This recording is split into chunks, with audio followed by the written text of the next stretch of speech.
All right, we're going to go ahead and start our discussion on operations with decimals.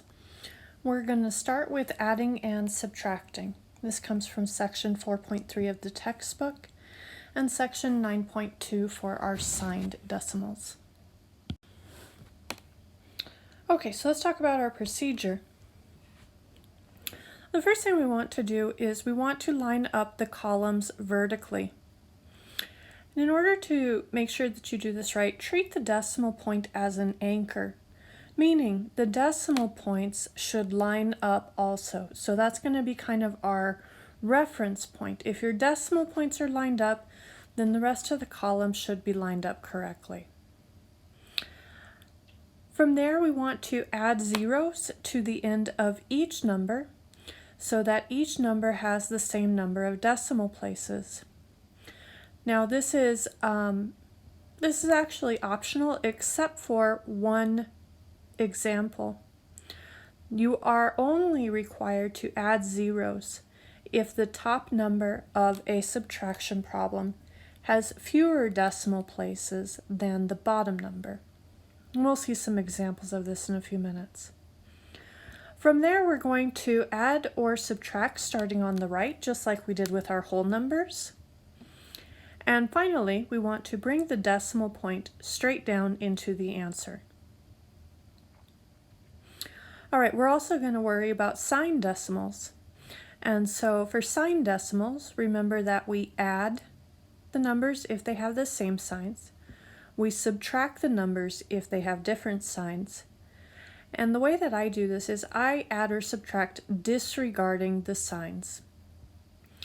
For subtraction, remember that it doesn't matter what order the numbers are in the problem. We always want our larger number on top when we set up our subtraction problem. From there, we want to determine the sign of the answer. Remember that if they are numbers with same signs, we keep the sign.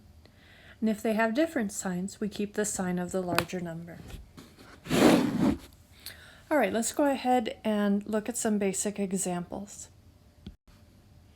We'll start with addition. So example A, we have 2.86 plus 7.09. We want to go ahead and add these. So what number do you want on top? Remember that for addition, it does not matter. But just kind of to be consistent with everything else, I'm going to put my larger number on top. So I'm going to put my 7.09. Now one of the things I'm going to suggest when doing decimals, make sure that you write large, make sure you write spread out so that you can see exactly where your columns are. All right, now my 2.86. In order to line this up so that my decimal points are lined up, I want my 2 under my 7. My decimal points line up, and then all my other columns line up as well. From here, we can go ahead and add, starting on the right. We get 9 plus 6 is 15. We carry the 1. 1 plus 0 plus 8 is 9. And 7 plus 2 is 9. So note we just add exactly like we did with whole numbers. The only difference is we now want to know where our decimal point goes. And our decimal point is going to go straight down into our answer. So we get 9.95. And we're done with example A. All right, let's look at example B. Example B, we want to add 6.54 and 9.8. Which number do you want on top?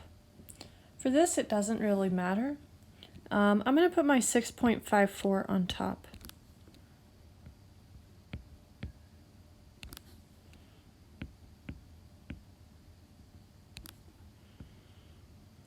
For my 9.8, I want to line up my 9 underneath the 6 so that my decimal points line up, and my 8 will go underneath the 5.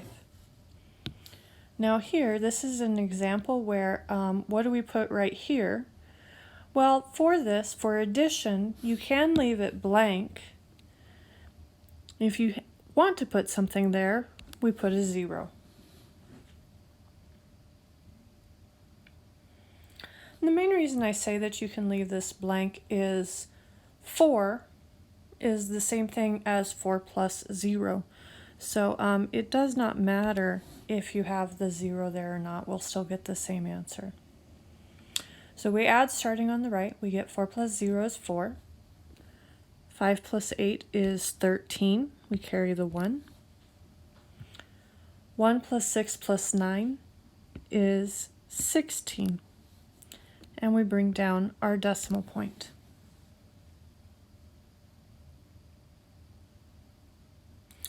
All right, let's look at example C. Example C, we have several numbers, more than 2, that we want to add. And so let's go ahead and talk about how we're going to line them up. So I'm going to go large to small on this.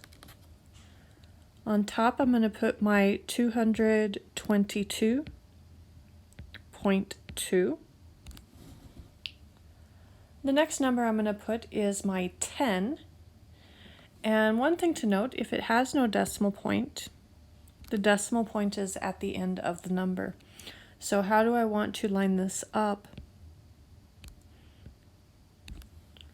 I want to line it under the 22 in my 222.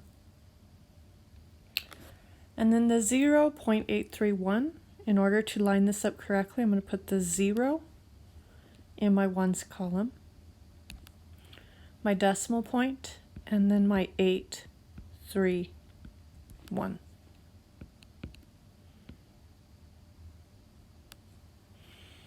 I'm just going to put in zeros so that we can see what all is being added together. I'm going to put zeros in so all of my digits have 3 decimal places. So now starting on the right, if we add, we get 0 plus 0 plus 1 is 1. 0 plus 0 plus 3 is 3. 2 plus 0 plus 8 is 10. Carry the 1. 1 plus 2 is 3.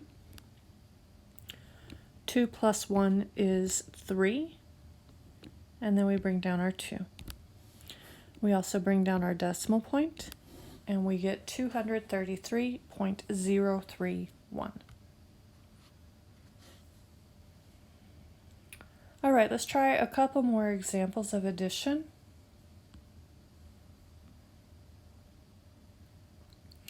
Let's look at example D.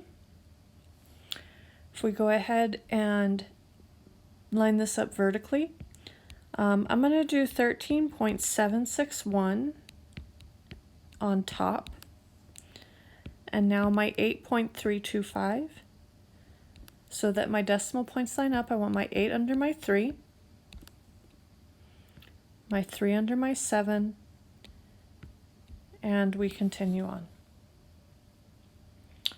All right, let's go ahead and add starting on the right. 1 plus 5 is 6. 6 plus 2 is 8. 7 plus 3 is 10. Carry the 1. 1 plus 3 plus 8, we should get 12. Carry the 1. And 1 plus 1 is 2. Bring down our decimal point.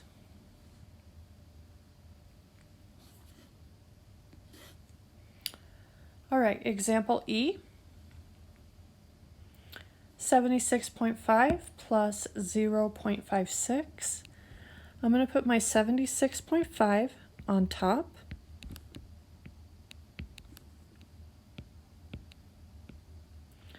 My 0.56, I want my 0 under my 6 so that my decimal points line up, and then we bring over the rest.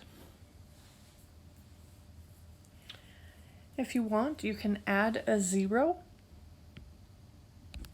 so that everything has the same number of decimal places. And we add. We get 0 plus 6 is 6. 5 plus 5 is 0. 1 plus 6 is 7, and we have our 7. We bring down our decimal point.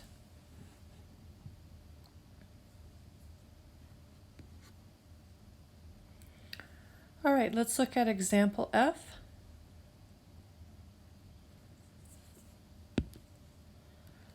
Okay, what number do you want on top? If we go large to small, I'm going to want the 39.115. Next one I'm going to put is the 8.64. And then the 3.0076.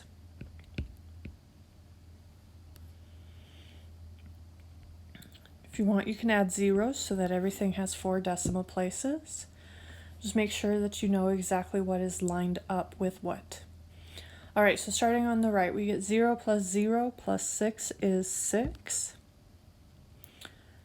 5 plus 0 plus 7 is 12. We carry the 1. 1 plus 1 plus 4 is 6. 1 plus 6 plus 0 is 7. 9 plus 8 is 17, plus 3 is 20. Carry the 2. And 2 plus 3 is 5. Bring down our decimal point, and we get 50.7626.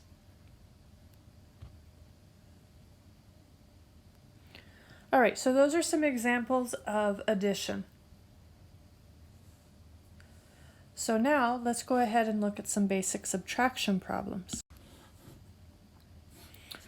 Okay, one thing I'm just going to point out, if you see the word from, this is usually a subtraction problem. You do want to be careful.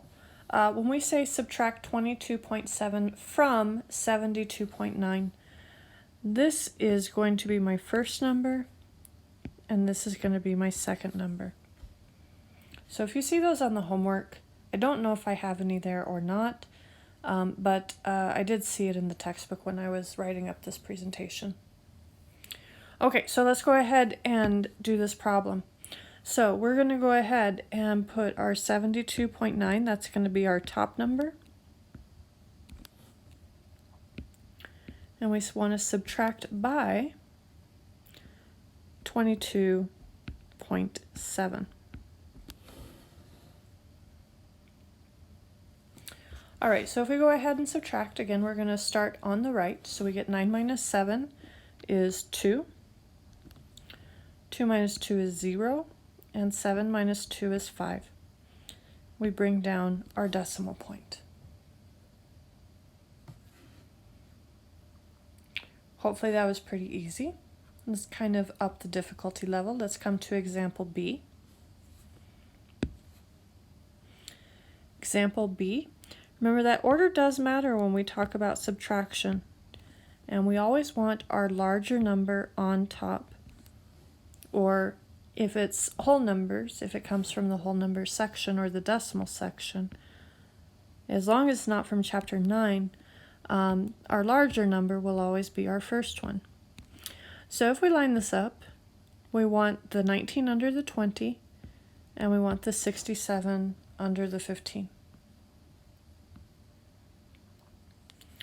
All right, so we subtract. Can I do 5 minus 7? The answer is no. Remember, we're going to have to do some borrowing when we talk subtraction. So I'm going to borrow from the 0, from the 1, make it a 0. And I'm going to make the 5 a 15.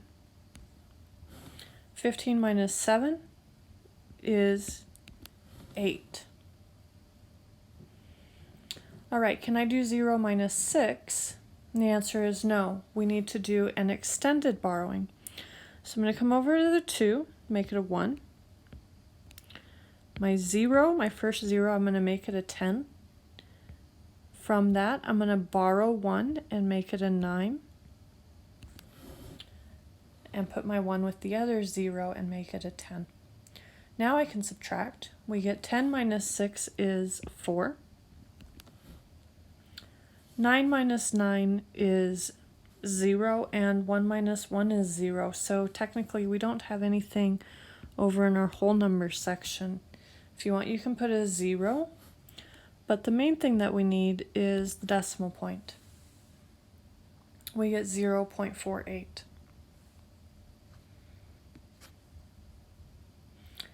All right, let's look at example C. We have 5.816 minus 4.98. I'm going to put my 5.816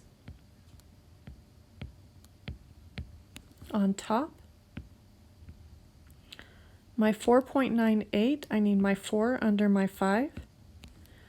And I need my 98 under my 81. Now this one, do I need to put a 0 in my blank space? The answer for this one is no, technically you don't have to, but you can. 6 is the same thing as 6 minus 0. And so either way, we're going to get 6 here. We can continue subtracting. I cannot do 1 minus 8, so I need to borrow. The 8 will become a 7, and the 1 will become an 11. 11 minus 8 is 3. I cannot do 7 minus 9, so I need to borrow. 5 will become a 4. 7 will become a 17. 17 minus 9 is 8. And 4 minus 4 is 0. We add our decimal point. We get 0.836. Okay, let's keep going, try a couple more. Let's try somewhere we do have to add the zeros. So the rest of these we will need to add zeros. All right, so the first one, 25.3, that is my larger number. It's my first number. That is going to go on top.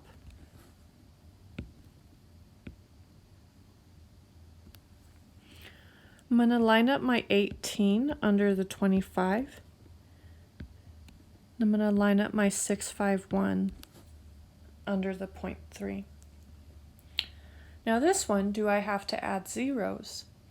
And this is the example where you do have to add the zeros. I cannot subtract 5 from nothing. I can't subtract 1 from nothing. We have to borrow in order to do this subtraction. So we're going to add our zeros and we're going to borrow. So 3 becomes a 2. The first 0 becomes a 10.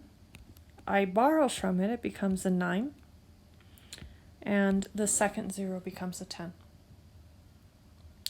We subtract. 10 minus 1 is 9. 9 minus 5 is 4. 2 minus 6. I cannot do 2 minus 6, so I'm going to have to borrow. And the 5 will become a 4, and the 2 becomes a 12.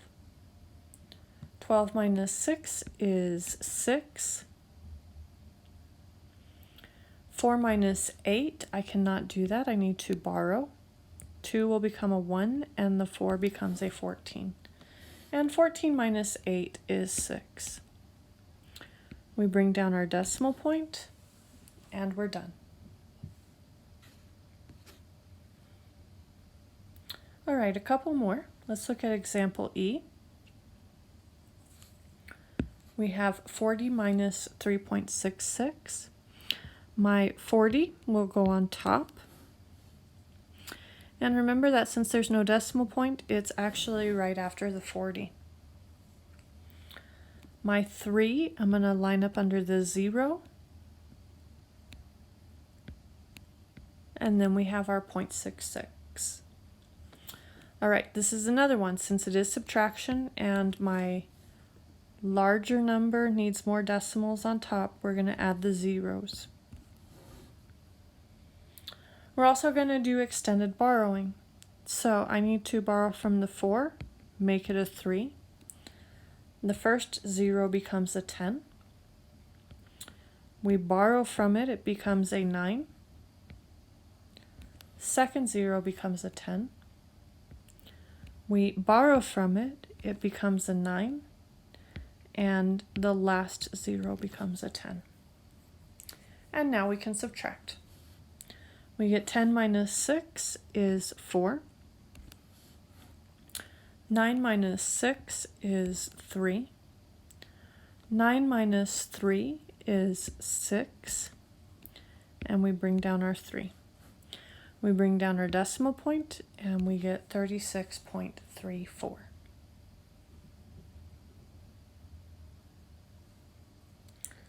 All right, last one for our basic subtraction. 1 minus 0.325. So my top number will be the 1. Remember that we have our decimal point right after the 1. My 0.325, I'm going to put the 0 under the 1. And then I have my 325 over here. We do have to add zeros because we are going to have to borrow. So the 1 becomes a 0. First 0 becomes a 10. I can now borrow from it. It becomes a 9. Second 0 becomes a 10. We borrow from it. It becomes a 9. And my last 0 becomes a 10. All right, so we subtract. 10 minus 5 is 5. 9 minus 2 is 7. And 9 minus 3 is 6. If you want, you can also do 0 minus 0 is 0. But the main thing is remember to bring down your decimal point. So we get 0.675.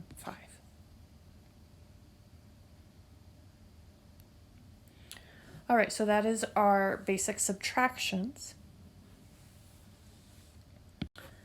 The next thing we want to look at is applying this to signed decimals.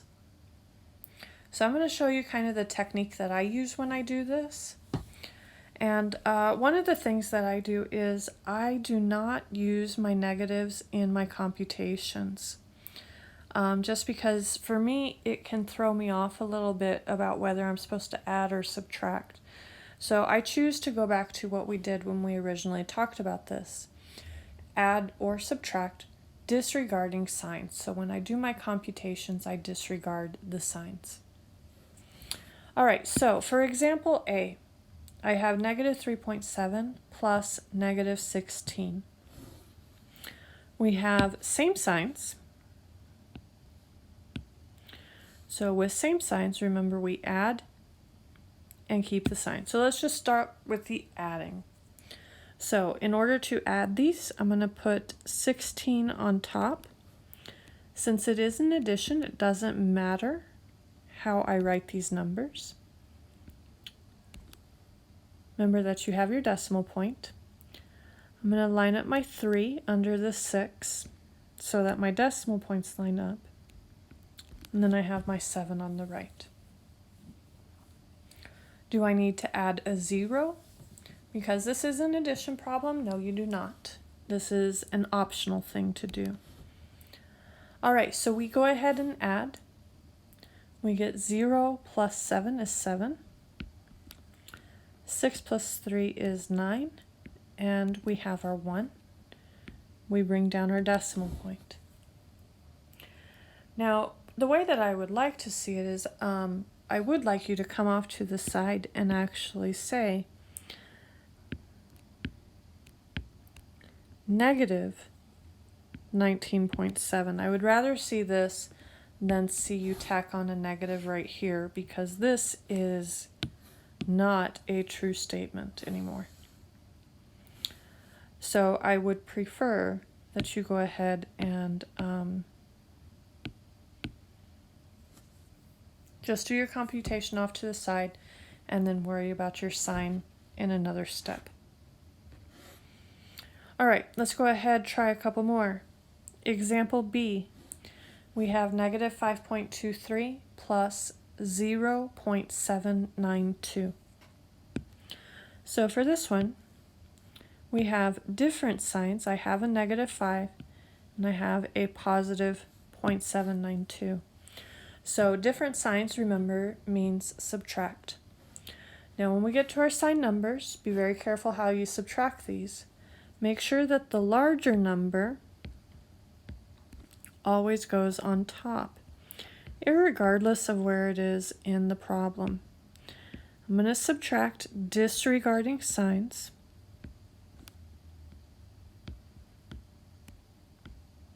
I want to line up my decimal points. I do have to add a 0 because my top number doesn't have enough decimal places. And we need to borrow. So the 3 is going to become a 2, and the 0 is going to become a 10. 10 minus 2 is 8. I cannot do 2 minus 9, so we need to borrow. The 2 will become a 1, and our second 2 will become a 12. 12 minus 9 is 3. I cannot do 1 minus 7. So I'm going to borrow from the 5. It becomes a 4, and my 1 becomes an 11.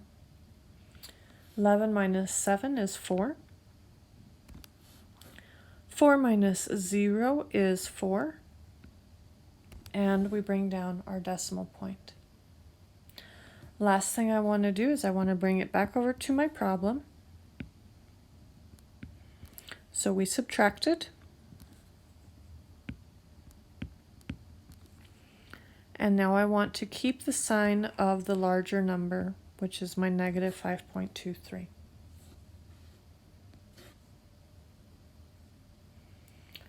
All right, let's try example C. Example C, do we have same signs or different signs? This one we do have different signs. Remember that we want to think of this as a positive 4.3 and a negative 12.73. So different signs means I want to subtract. I want my larger number on top, so I want my 12.73 minus 4.3. So we are going to subtract disregarding our signs. You do not have to add a 0 on this problem. It is optional. If you want, you can just bring down the 3. 7 minus 3 is 4. And I'm just going to look at this as 12 minus 4 is 8. I'm not going to bother borrowing because it's going to be the same thing. And we bring down our decimal point. So we subtracted and we got 8.43. And we want to keep the sign of the larger number, which was negative. So our final answer is negative 8.43. All right, a couple more. Let's look at D. First thing that I want to do, just like when we worked with our integers, is I'm going to take my minus and negative and make it plus a positive 4.8.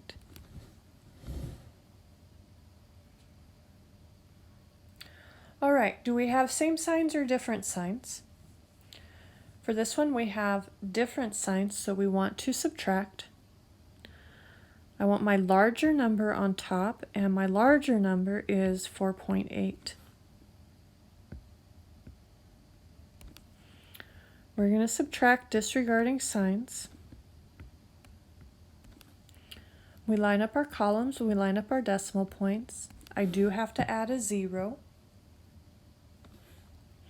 And we subtract. So the first thing I can do, I cannot do 0 minus 5. I do need to borrow. So the 8 becomes a 7, and the 0 becomes a 10. 10 minus 5 is 5. 7 minus 6 is 1. And 4 minus 3 is 1. We bring down our decimal point. I'm going to bring that back over to my work over here. So remember, when we combine numbers with different signs, we subtract and keep the sign of the larger number. My larger number is positive in this case, and so our answer will be just 1.15.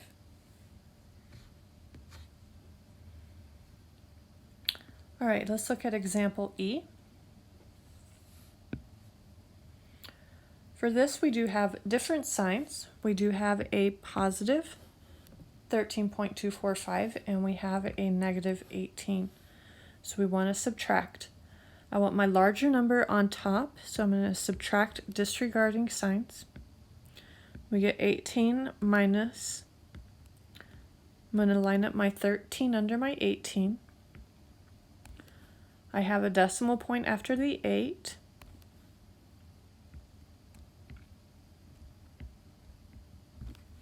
And I do need to add zeros. All right, so we subtract. The first thing I need to do is I need to borrow from the 8 and make it a 7. My first 0 becomes a 10. I can now borrow from it, making it a 9. My second 0 becomes a 10. I can borrow from it, making it a 9. And my last 0 becomes a 10. All right, so now if we subtract, we get 10 minus 5 is 5. 9 minus 4 is 5. 9 minus 2 is 7. 7 minus 3 is 4. And 1 minus 1, they cancel. We bring down our decimal point.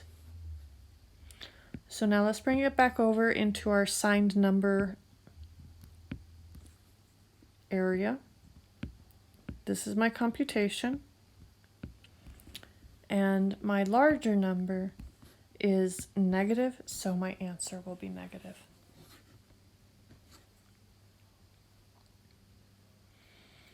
All right, example F.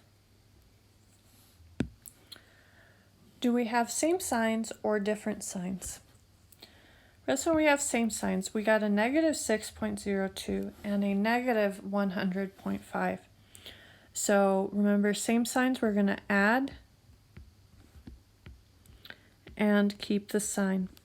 Since it is an addition, it doesn't matter what order I put this in. So I'm going to put my 100.5 on top, and I'm going to put my 6.02 on the bottom. If you want, you can add a 0, or you can just bring down the 2. 5 plus 0 is 5. 0 plus 6 is 6. 0, and bring down our 1. We bring down our decimal point. So my computation, I get 106.52. Since we are combining numbers with same signs, we're going to add. We did that. And we keep the sign. So this is going to be negative 106.52.